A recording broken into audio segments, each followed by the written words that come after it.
Hola, ¿qué tal amigas, amigos? Bienvenidas y bienvenidos a este nuevo vídeo.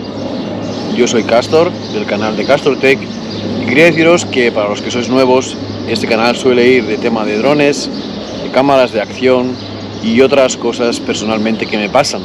En primer lugar, deciros de que en otros vídeos he comentado las cosas que son importantes a mirar cuando recibimos nuestro primer dron y lo desempaquetamos. Os dejo aquí arriba en una de estas tarjetitas ese vídeo que puede hacer una referencia práctica de lo que acabo de decir.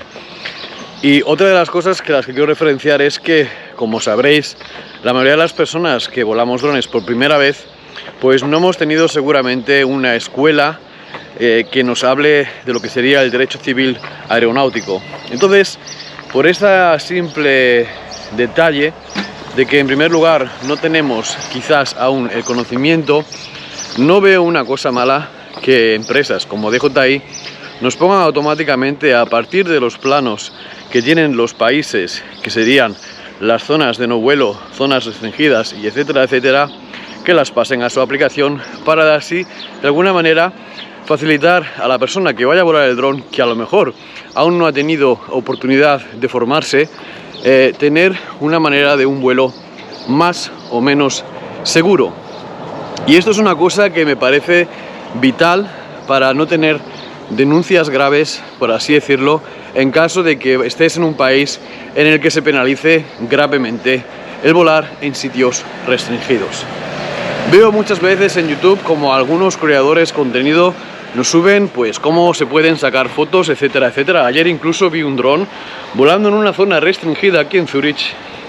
Y la pregunta que a mí me supuso es, esta persona que está volando ese dron, justamente ese dron no tiene geofencing, ¿ha pedido el permiso de vuelo necesario que hace falta para volar en esa zona?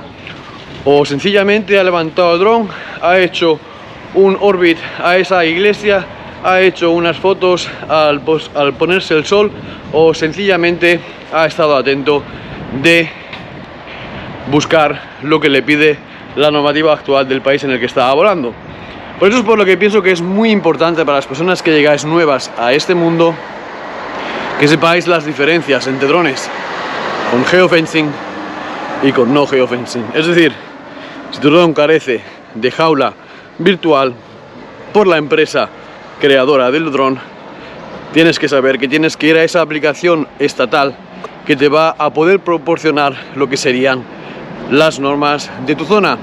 También deciros que hay zonas que son organizadas por lo que sería la comunidad autónoma o la región, y posiblemente a lo mejor no esté como vuelo restringido en el mapa también. Es decir, tienes que saber dónde informarte, y esto son cosas muy importantes antes de realizar nuestro primer vuelo. Y bueno, para no cometer errores y no quedar fallos en el vídeo, deciros que incluso los drones que tienen geofencing, pues no nos podemos fiar de ellos por el simple hecho de que no tienen datos oficiales de las empresas o de los países ni de las estructuras oficiales para poder poner estas mapas virtuales. O sea que es una ligera idea de la que tiene la empresa DJI de lo que se puede y no se puede hacer en cada país. Es decir, que incluso con drones de geofencing tienes que ir siempre a mirar la aplicación oficial de tu país para poder asegurar que estás haciendo un vuelo seguro y que sepas si puedes o no puedes volar, si tienes o no tienes que pedir un permiso.